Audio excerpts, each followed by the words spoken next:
কোরআন এবং হাদিসে নারীদের এমন 11টি বিশেষ বৈশিষ্ট্যের কথা উল্লেখ করতে চাই আজ, যে বৈশিষ্ট্যের কথা একজন মুসলিম নারী হিসাবে গর্বিত হওয়ার জন্য যথেষ্ট। আপনি নারী হিসাবে জন্ম লাভ করার জন্য আনন্দিত হতে হলে এই 11টি বৈশিষ্ট্য এটার দিকে দেখাটাই যথেষ্ট। নারী জন্মের আনন্দ আপনি অনুভব করবেন শুধুমাত্র এই 11টি পয়েন্ট আপনি জানতে পারলে। আমরা অনেক মা বোনরা আছি, তারা জানি না। আমি আবারও বলছি, নারী অধিকারের নামে, নারী মুক্তির নামে, নারী স্বাধীনতার নামে, নানা মুখরোচক স্লোগানের নামে অনেক মুসলিম বোনদেরকে, মুসলিম মেয়েদেরকে আজ ভুল পথে পরিচালিত করা হচ্ছে। যারা পরিচালিত করছে তাদের সে সমস্ত কথায় পা দিয়ে যারা ইতোমধ্যে আল্লাহর অবাধ্যতায় লিপ্ত হয়েছেন, নাফরমানিতে লিপ্ত হয়েছেন, গুনাহের জগতে পা দিয়েছেন, তারা একটা পর্যায়ে তাদের জীবন ধ্বংস হয়ে যাওয়া, তাদের জীবনে হারিয়ে যাওয়া সম্পদ সম্পর্কে তাদের অনুভূতি, উপলব্ধি জাগ্রত হয়েছে এবং তারা ফিরে এসেছেন। বিশেষ করে পশ্চিমা দুনিয়াতে আমরা তাকালে দেখতে পাই যে পশ্চিমা দুনিয়াতে অহরহ মুসলিম মেয়েরা, অমুসলিম মেয়েরা তারা দলে দলে ইসলামে আসছে এবং সে সমস্ত দেশগুলোতে সবচেয়ে বেশি ইসলাম গ্রহণ করছে নারীরা, পুরুষদের তুলনায় বেশি ইসলাম গ্রহণ করছে তারা। তার কারণ মা বোনরা বুঝতে পারছেন, তারা দেখতে পাচ্ছেন সেখানে যে কিভাবে তাদেরকে ভুল পথে পরিচালিত করা হয়েছে। ইসলামের সুমহান আদর্শ তাদেরকে কত বেশি সম্মানিত করেছে। আসুন আমরা জেনে নেই নারী জন্মের আনন্দ হতে পারে এরকম 11টি পয়েন্ট কি আছে কোরআন এবং হাদিসে, যে বৈশিষ্ট্যগুলো একজন মুসলিম নারী হিসেবে আপনাকে গর্বিত করবে, আপনাকে আনন্দিত করবে, আপনাকে অনুপ্রাণিত করবে, আপনাকে উৎসাহিত করবে, আপনাকে আল্লাহর অনুগত বান্দী হতে সাহায্য করবে।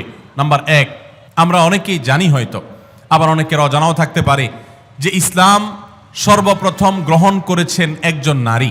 আমাদের প্রিয় নবী সাল্লাল্লাহু আলাইহি ওয়াসাল্লামের প্রতি আল্লাহ তাআলা যখন ওহী প্রেরণ করলেন, তার সেই ওহীর প্রতি বিশ্বাস করেছেন সর্বপ্রথম একজন নারী। তার নাম কি? খাদিজা রাদিয়াল্লাহু তাআলা আনহা। কোন পুরুষ প্রিয় নবী সাল্লাল্লাহু আলাইহি ওয়াসাল্লামের প্রতি ঈমান আনেন নাই আগে, সবার আগে নারীরা ঈমান এনেছেন। খাদিজা রাদিয়াল্লাহু তাআলা আনহা ইসলামের প্রথম মুসলিম সদস্য নারী, কোনো পুরুষ না। দ্বিতীয়ত, ইসলামের প্রথম শহীদ হলেন একজন নারী, সুমাইয়া রাদিয়াল্লাহু তাআলা আনহা। ইসলামের জন্য যিনি নিজের জীবনকে উৎসর্গ করেছেন, ইসলামের জন্য জীবন উৎসর্গ করার মতো এরকম গৌরব, এরকম মর্যাদার অধিকারী হয়েছেন একজন নারী, সুমাইয়া রাদিয়াল্লাহু তাআলা আনহা। ভাইরা আমার, আমাদের মুসলিম মেয়েদের আনন্দিত হওয়ার জন্য, তাদের আল্লাহর কাছে কৃতজ্ঞতা প্রকাশ করবার জন্য এই একটি পয়েন্ট যথেষ্ট, যে ইসলামের জন্য পৃথিবীতে যুগ যুগ ধরে পুরুষরাই সবচেয়ে বেশি তাদের আত্মত্যাগ করেছেন, শাহাদাত বরণ করেছেন, জীবন দিয়েছেন, কিন্তু এর সূচনা করেছেন একজন নারী, এর শুরুটা করেছেন একজন নারী। তিনি ছিলেন সুমাইয়া রাদিয়াল্লাহু তাআলা আনহা, এমন একজন সাহাবী, নির্মমভাবে তাকে শাহাদাতের পেয়ালা পান করতে হয়েছে। আল্লাহর দ্বীনের জন্য তিনি জীবন দিয়েছেন। আমার মা বোনরা, একজন নারী, তিনি শাহাদাতের এই পথ সর্বপ্রথম দেখিয়েছেন, প্রথম পেয়ালা তিনি পান করেছেন শাহাদাতের। এটি কি আমাদের মা বোনদের গর্বের জন্য যথেষ্ট নয়? তৃতীয়ত, প্রিয় নবী সাল্লাল্লাহু আলাইহি সাল্লাম তার জীবনের একেবারে শেষের দিকে এসে অত্যন্ত হৃদয়গ্রাহী যে ওসিয়ত ছিল, তার উপদেশ ছিল, সেই উপদেশের মধ্যে একটি ছিল ফাস্তাউসু বিন-নিসাই খায়রা। ভাইরা আমার, মা বাবা, মুরব্বীরা, প্রিয়জনেরা, তারা যখন মৃত্যুর মুখোমুখি হন, তারা যখন জীবনের শেষ প্রান্তে এসে উপনীত হন, তখন তারা তাদের একান্ত কাছের লোকদেরকে ডেকে ওসিয়ত করেন, উপদেশ দেন, তাদেরকে ডেকে এনে নসিহত করেন। জীবনের শেষ মুহূর্তে যাওয়ার সময় ছেলে মেয়েদের দিকে তাকিয়ে তাদের মাথায় হাত বুলিয়ে অত্যন্ত স্নেহ, পরম মমতার সাথে যে উপদেশ দেওয়া হয়, সেটার গুরুত্ব অপরিসীম। প্রিয় নবী সাল্লাল্লাহু আলাইহি ওয়াসাল্লামও ঠিক তার জীবনের একেবারে শেষে এসে তিনি কিন্তু ঐতিহাসিক ভাষণে তিনি মেয়েদের প্রতি সদ্ব্যবহার করার জন্য, তাদের ব্যাপারে নবী সাল্লাল্লাহু আলাইহি ওয়াসাল্লাম থেকে কল্যাণের উপদেশ গ্রহণ করবার জন্য তিনি নির্দেশ দিয়ে গেছেন, ফাস্তাউসু বিন-নিসাই খায়রা।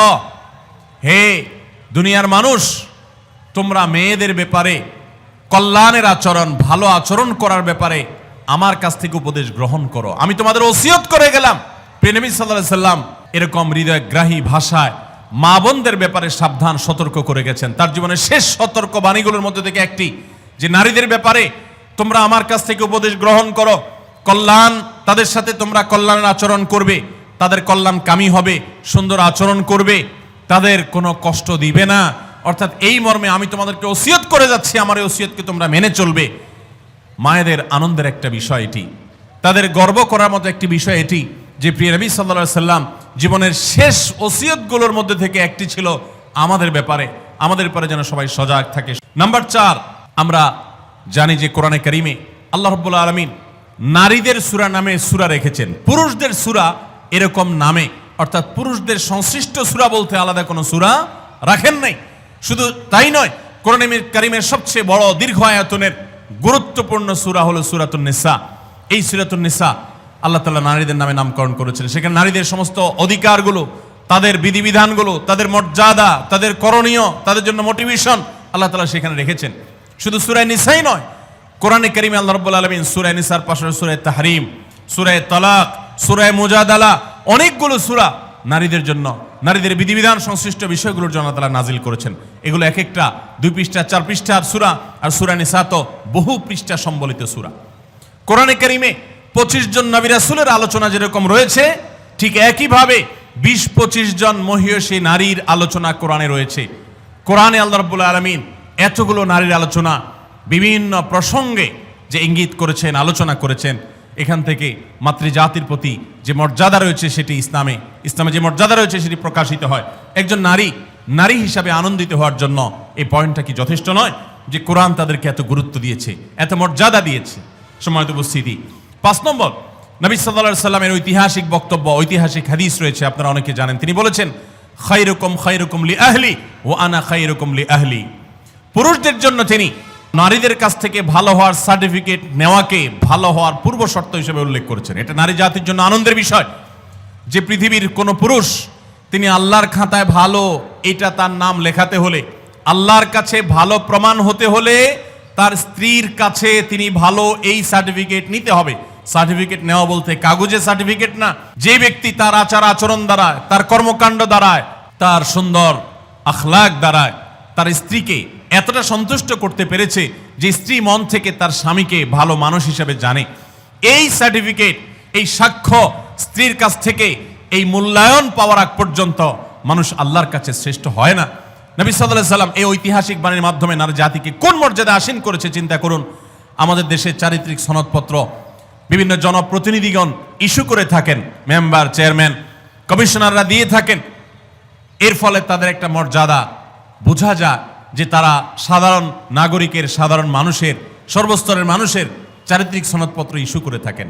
ইসলাম সমস্ত পুরুষদের চারিত্রিক সনদপত্র ইস্যু করার অধিকার নারীদের হাতে দিয়েছেন, স্ত্রীদের হাতে দিয়েছেন। স্ত্রী যদি বলে যে আমার স্বামী, তার আচার আচরণ, ব্যবহার, তার কর্মকাণ্ড সবকিছু মিলিয়ে তিনি একজন ভালো মানুষ, এটি আমি বলতে পারি, এটা যদি মন থেকে কোনো নারী তার স্বামী সম্পর্কে সাক্ষ্য দেন, তাহলে আল্লাহর কাছে তিনি অত্যন্ত মর্যাদাবান মানুষ হিসেবে প্রমাণিত হন। সম্মানিত উপস্থিতি, এখান থেকে মায়ের জাতি, নারী জাতির প্রতি ইসলাম যে মর্যাদা দিয়েছে সেটা দিনের আলোর মতো পরিষ্কার হয়ে যায়। নবী করিম সাল্লাল্লাহু আলাইহি সাল্লাম আরো বলেছেন, ওয়া আনা খায়রুকুম লি আহলি, তোমরা প্রত্যেকটা পুরুষ তোমাদের স্ত্রীদের কাছে ভালো আচরণ করে যতটা ভালো হতে পেরেছো, নবী সাল্লাল্লাহু আলাইহি সাল্লাম তার নিজের কথা বলেছেন। 9 জন স্ত্রী থাকার পরেও তিনি তাদের সম্পর্কে তার নিজের বক্তব্য হলো যে আমি আমার সমস্ত স্ত্রীদের কাছে, তোমরা যতটা ভালো হতে পেরেছো স্ত্রীদের কাছে, আমি হলাম তোমাদের চাইতেও আমার স্ত্রীদের কাছে বেশি ভালো। অর্থাৎ আমার স্ত্রীরা আমাকে ভালো বনে এত বেশি জানে যেটা তোমাদেরকে তোমাদের স্ত্রীরা জানা। কত বেশি উত্তম আচরণ করলে নবী সাল্লাল্লাহু আলাইহি সাল্লাম এই আসনে আসীন হতে পেরেছেন। ভাইরা আমার, কতটা আস্থা থাকলে এভাবে বলা যায়। তো এখান থেকে নারী জাতির মর্যাদা পরিষ্কারভাবে বোঝা যায় যে পুরুষদের শ্রেষ্ঠত্ব এবং তাদের মর্যাদা, তাদের মূল্যায়ন, এটা আল্লাহ তাআলা নারীদের উপরে ন্যস্ত করেছেন। নাম্বার 6, আমাদের প্রিয় নবী সাল্লাল্লাহু আলাইহি সাল্লাম নারীদেরকে অনেক বেশি পছন্দ করতেন, ভালোবাসতেন, শ্রদ্ধা করতেন। এর মানে হলো, আপনারা জানেন, মা এবং বাবা উভয়ের মর্যাদা বর্ণনা করতে গিয়ে নবী সাল্লাল্লাহু আলাইহি সাল্লাম কার মর্যাদা বেশি বর্ণনা করেছেন? বাবার না মায়ের? মায়ের। তাহলে এখানে নারীকে নবী সাল্লাল্লাহু আলাইহি সাল্লাম অগ্রাধিকার দিয়েছেন। এবং নবী সাল্লাল্লাহু আলাইহি সাল্লামের কাছে যখন সাহাবী জিজ্ঞাসা করেছেন, ইয়া রাসূলুল্লাহ আবাররু মান, আমি কার সাথে বেশি সদাচরণ করব? নবী সাল্লাল্লাহু আলাইহি সাল্লাম বলেছেন, উম্মাক, তোমার মায়ের সাথে। এরপরে আবার সাহাবী জিজ্ঞাসা করলেন, এরপর? তিনি বলেছেন, এরপরও তোমার মায়ের সাথে। এরপর জিজ্ঞাসা করলেন আবারও সাহাবী, বুঝলাম, এরপর কার সাথে করব? নবী সাল্লাল্লাহু আলাইহি সাল্লাম বলেন, এবারও বলেন তোমার মায়ের সাথে। তারপর যখন সাহাবী জিজ্ঞাসা করলেন চতুর্থবার, তখন বললেন তোমার বাবার সাথে। তার মানে 3টা পুরস্কার যদি থাকে, gold medal, bronze medal, silver medal, এই সব মেডেল পুরস্কারগুলো একেবারে প্রথম, দ্বিতীয়, তৃতীয় সব পুরস্কারগুলো নবী সাল্লাল্লাহু আলাইহি ওয়াসাল্লাম দিয়েছেন মাকে, আর 4 নম্বর সান্ত্বনা পুরস্কার দিয়েছেন বাবাকে। তাহলে এখানে মায়ের মর্যাদা বেশি দেওয়া হয়েছে না বাবার মর্যাদা বেশি দেওয়া হয়েছে? দিনের আলোর মতো পুরস্কার। একজন মুসলিম নারীর জন্য কি এটা আনন্দের বিষয় নয়? প্রিয় নবী সাল্লাল্লাহু আলাইহি সাল্লাম মেয়েদেরকে কতটা অগ্রাধিকার দিতেন দেখেন। তিনি বলেছেন, আমি মেয়েদেরকে বেশি ভালোবাসি। এর মানে মা এবং বাবার মধ্যে যখন কম্পেয়ার করা হয়, তুলনা করা হয়, তখন মাকে তিনি বেশি পছন্দ করতেন বাবার তুলনায়। এবং ভাই এবং বোনের মধ্যে যখন কম্পেয়ার করা হয়, তখন বোনের প্রতি বেশি। এবং ছেলে এবং মেয়ের মধ্যে যখন কম্পেয়ার করা হয়, তখন নবী আলাইহিস সালাম মেয়েদের প্রতি টান, মেয়ের প্রতি টান বেশি ছিল। এই ছিল নবী সাল্লাল্লাহু আলাইহি সাল্লামের মেয়ে জাতির প্রতি, নারী জাতির প্রতি, মাতৃজাতির প্রতি তার মহানুভবতা, তার ভালোবাসা, তার আন্তরিকতা, তার স্নেহ মমতা। তাদেরকে এতটা শ্রদ্ধা তিনি করতেন, এতটা সম্মান তিনি করতেন। আমরা অনেক পুরুষ আছি, আমাদের মা বোনদেরকে তুচ্ছতাচ্ছিল্য করে কথা বলি, তাদেরকে অপমান করে কথা বলি। আমাদের আল্লাহকে ভয় করা উচিত।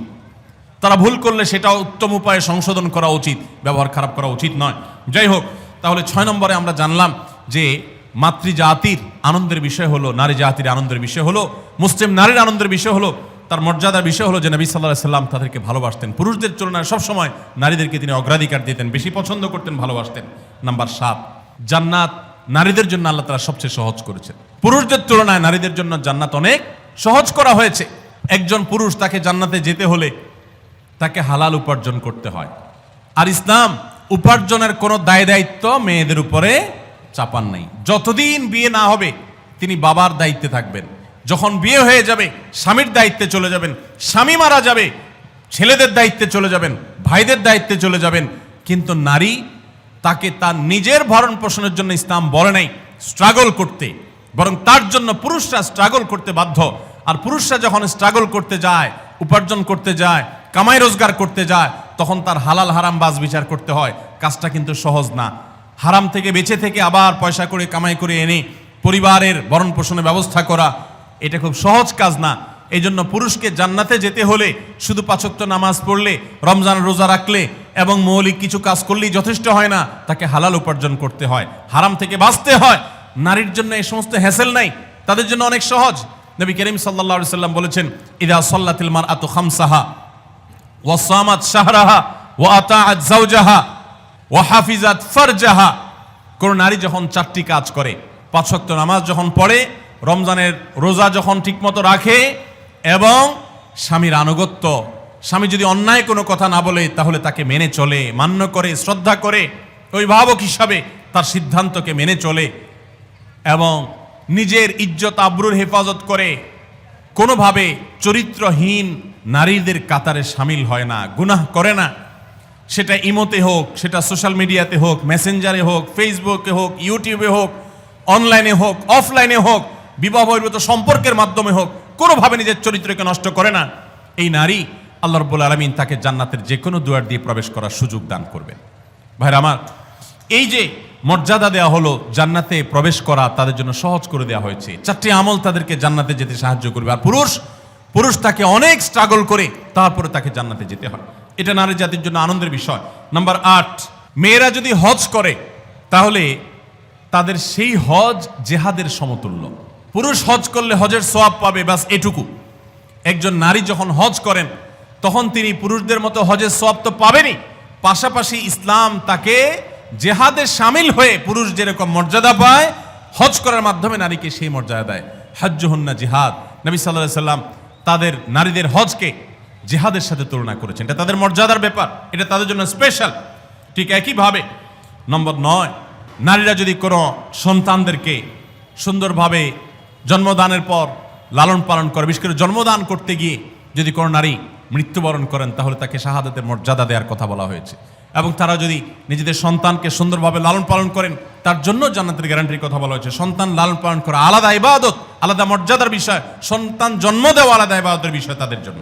নাম্বার 10, যদি দুনিয়ার কোনো মানুষ, কোনো পুরুষ যদি কোনো নারী জন্ম দেয় এবং কোনো মেয়ে জন্ম দেওয়ার পর সেই মেয়েকে যদি উত্তমভাবে লালন পালন করে, তাকে সুপাত্রস্থ করে, তার ভরণ পোষণ ব্যবস্থা করে, তার প্রতি সদাচরণ করে, মেয়ে হিসাবে তাকে তুচ্ছতাচ্ছিল্য না করে, ছোট না করে, তার হক নষ্ট না করে, এরকম যদি নারীদের সাথে সুন্দর আচরণ করে তো আল্লাহ রাব্বুল আলামিন ওই পুরুষদের জন্য জান্নাতের গ্যারান্টি দিয়েছেন, জান্নাতের গ্যারান্টি দিয়েছেন, নিরাপত্তা দিয়েছেন, জান্নাতের ওয়াদা করেছেন। নবী সাল্লাল্লাহু আলাইহি সাল্লাম কথা দিয়েছেন যে পুরুষরা দুটি মেয়ে সন্তান জন্ম দিবে এবং তাদের সাথে উত্তম আচরণ করবে, ব্যবহার করবে, তাদের হক আদায় করবে, নবী করিম সাল্লাল্লাহু আলাইহি সাল্লাম তাদের জান্নাতের জিম্মাদারি নিয়েছেন, জান্নাতের দায়িত্ব নিয়েছেন।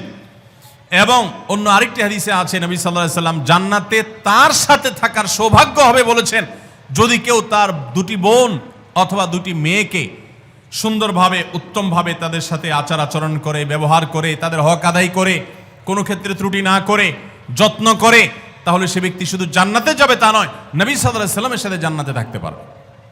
ভাইরা আমার, কোরআন এবং হাদিসের কোথাও আমি আজও পর্যন্ত পাই নাই 1 ডজন ছেলে জন্ম দিলে, 10টা 12টা ছেলে জন্ম দিলে, তাদের সাথে সুন্দর আচরণ করলে, কোরআন হাদিসে কোথাও তার জন্য ফজিলত মর্যাদা হিসাবে স্পেশাল ভাবে জান্নাতে যাওয়ার ঘোষণা, নবী সাল্লাল্লাহু আলাইহি ওয়াসাল্লামের সাথে জান্নাতে থাকার সৌভাগ্যের কথা কোথাও ঘোষণা করা হয়েছে এমন কোনো হাদিসের কথা আমি জানি না, এমন কোনো আয়াত কোরআনে নাই।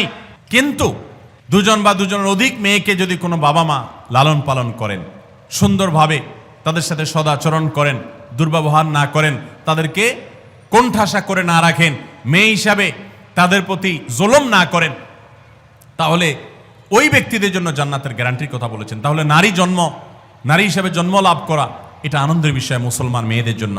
ইসলাম তাদেরকে এত মর্যাদা দিয়েছে। ভাইরা আমার, 11 নম্বর নারী হিসাবে জন্ম লাভের যে আনন্দ আমাদের জন্য রয়েছে তা হলো নবী করিম সাল্লাল্লাহু আলাইহি সাল্লাম পরিষ্কারভাবে জানিয়েছেন, মান বুলিয়া মিন হাদিহিল বানাতি শাইআ, যদি কোনো মেয়ে দিয়ে আল্লাহ তাআলা কাউকে পরীক্ষায় ফেলে দেন। অনেক বাবা আছেন না, মেয়েদেরকে নিয়ে বিপদে আছেন, যে মেয়ে হয়েছে তার এই জন্য অনেক কথা শুনতে হয়। অনেক মহিলা আছে না এখনো, যে একটার পর একটা মেয়ে হয়, সমাজের মানুষ নানান বাজে কথা বলে মূর্খতার কারণে, অজ্ঞানতার কারণে। অনেক বাবা আছেন মেয়ে হয়েছে এই জন্য জামাই বেন সাহেবের অনেক কটু কথা তাকে শুনতে হয়। অনেক সময় তালাক প্রাপ্ত হয়ে, মাজলুম হয়ে সে মেয়ে বাবার বাড়িতে ফিরে আসেন। তো কোনো মানুষ, সে বাবা হোক, সে স্বামী হোক, সে ভাই হোক, কোনো মানুষ যদি কোনো মেয়েকে নিয়ে বিপদে পড়ে বা তার কারণে তার মুখটা একটু ছোট হয় বা পরীক্ষায় পড়ে কোনোভাবে, এবং সে যদি এরপরে ওই মেয়ের প্রতি অসদাচরণ না করে, ফাহসানা ইলাইহিন্না, বরং ওই মেয়ের সাথে ভালো আচরণ করে, বাবা মেয়ে তালাকপ্রাপ্ত হয়ে আসছে, কটু কথা বলে না, ভাইরা খোঁচা দিয়ে কথা বলে না যে স্বামীর সংসার করতে পারস নাই, এসে উঠছিস আমাদের ঘরে, বরং তারা তার প্রতি সদাচরণ করে, আল্লাহর ফয়সালা মেনে নিয়ে তারা সুন্দর আখলাক দেখায়, এরকম যদি কেউ করে, তো ওই পুরুষদের জন্য, ওই মানুষদের জন্য নবী সাল্লাল্লাহু আলাইহি সাল্লাম বলেছেন, কুন্না লাহু সিতরাম মিনান নার, এই নারী যার কারণে তারা একটু কষ্টের মধ্যে পড়েছে, একটু পরীক্ষার মধ্যে পড়েছে, একটু সমাজে তারা হেয় হয়েছে, জুলুমের শিকার হয়েছে, তো বোনের কারণে, মেয়ের কারণে যে বাবা, যে ভাই এতটুকু কোণঠাসা পরিস্থিতিতে পড়েছেন, এরকম জটিলতার মধ্যে পড়েছেন, তারা যদি সবর করেন এবং তারা যদি মেয়ের সাথে এর কারণে খারাপ আচরণ না করেন, ভালো আচরণ করেন, তো নবী সাল্লাল্লাহু আলাইহি সাল্লাম বলেছেন এই মেয়ে কিয়ামতের ময়দানে তাদের জাহান্নাম থেকে বাঁচার ডাল হবে। এর কারণে, এর প্রতি সদাচরণ করার কারণে আল্লাহ তাআলা তাদের কৃতকর্মের কারণে জাহান্নামে যাওয়ার মতো হলেও আল্লাহ তাআলা তাদেরকে হেফাজত করবে। অতএব আমাদের সমাজে যারা এখনো মা বোনদের প্রতি এই ধরনের আচরণ করেন তাদের সাবধান হওয়া উচিত, সতর্ক হওয়া উচিত। আল্লাহ তাআলা আমাদেরকে সেই তৌফিক দান করুন। তাহলে আমরা 11টি পয়েন্টের কথা জানলাম। এই পয়েন্টগুলো থেকে আমরা স্পষ্ট বুঝতে পারলাম যে ইসলাম একজন নারীকে কোন মর্যাদায় আসীন করেছে। ভাইরা আমার, ইসলাম যখন নারীকে এতগুলো মর্যাদা দিয়েছে, ওই সময় নারীর অবস্থা কি ছিল জানেন? আজকে পৃথিবীতে নারীকে নিয়ে অনেক মুখরোচক কথা বলার মানুষ আছে। এই মানুষগুলোর যখন জন্ম পৃথিবীতে হয় নাই, ইসলাম তখন নারীকে আকাশে তুলেছে। মেয়ে সন্তান হলে কোরআনে সেই ইতিহাস আল্লাহ তাআলা উল্লেখ করেছেন, ওয়াইদাল মাউউদাতু সুইলাত বিআইয়ি যামবিন কুতিলাত। কোন বাবার সন্তান হিসাবে যখন মেয়ে হতো, তখন সে জীবন্ত সে মেয়েকে মাটির নিচে পুঁতে ফেলত। এরকম নিকৃষ্ট আচরণ করা হতো মেয়েদের সাথে। এবং আল্লাহ তাআলা আরো বলেছেন, ওয়াইদা বুশিরা আহাদুহুম বিল উনসা যাল্লা ওয়াজহুহু মুসওয়াদ্দান ওয়া হুয়া কাযীম। জাহেলি যুগে, ইসলাম আসার আগে পৃথিবীতে যখন কাউকে তার কন্যা সন্তান হয়েছে সংবাদ দেয়া হতো, কারো সন্তান হয়েছে যদি বলা হতো মেয়ে হয়েছে, তখন তার মুখটা কালো হয়ে যেত। ইয়াতাওয়ারা মিনাল কওম মিন সুই মা বুশিরা বিহি, তখন সে মুখ লুকাতো মানুষের সামনে যেত না, লজ্জা বোধ করত যে তার মেয়ে হয়েছে। সেই রকম একটি বর্বর সমাজের মধ্যে যখন নারী হিসাবে জন্মগ্রহণ করাটাকে অপরাধ মনে করা হতো, স্ত্রীর সাথে যখন পশু পাখির মতো, প্রাণীর মতো, চতুষ্প জন্তুর মতো আচরণ করা হতো, মাসিক হলে একটা ঘরে বন্দি করে রাখা হতো, ওখানে পুরুষ যেত না, গবাদি পশুর মতো আচরণ করা হতো। এই রকম সমাজে ইসলাম নারীকে এমন মর্যাদা দিয়েছে যে সেই মর্যাদায় পৃথিবীর ইতিহাসে কখনো নারীকে কেউ তুলতে পারে নাই। কিয়ামত পর্যন্ত যতই নারী মুক্তির স্লোগান দেওয়া হোক, যতই ক্যাম্পেইন করা হোক, ইসলাম যে জায়গায় নারীকে নিয়ে বসিয়েছে ওই জায়গায় কখনো বসাতে কেউ পারবে না। এতগুলো মর্যাদার কথা ইসলাম নারীদের জন্য দিয়েছে। আমাদের অনেক মা বোন, এমনকি অনেক পুরুষরা, আমরা অনেক মুখরোচক স্লোগান শুনে প্রতারিত হয়ে যাই, আমরা ধোকায় পড়ে যাই, আমরা এই সমস্ত প্রতারণার ফাঁদে পড়ে আমাদের ঈমান আমল নষ্ট করি, কোরআন হাদিসের প্রতি আমাদের আস্থা নষ্ট হয়ে যায় অনেকের। দেখুন, ইসলাম একজন নারীকে যে মর্যাদাগুলো দিয়েছে, এই 11টি মর্যাদার কথা আমরা আবারও এক নজরে বলে দিচ্ছি। নাম্বার 1, প্রথম ইসলাম গ্রহণ করার গৌরব আল্লাহ তাআলা একজন নারীকে দিয়েছেন, কোনো পুরুষকে দেন নাই। তিনি ছিলেন খাদিজা রাদিয়াল্লাহু তাআলা আনহা, ইসলামের প্রথম সদস্য একজন নারী। আবু বকর রাদিয়াল্লাহু তাআলা তারপর ইসলাম গ্রহণ করেছেন। সবার আগে ইসলাম গ্রহণ করেছেন কে? খাদিজা রাদিয়াল্লাহু তাআলা আনহা।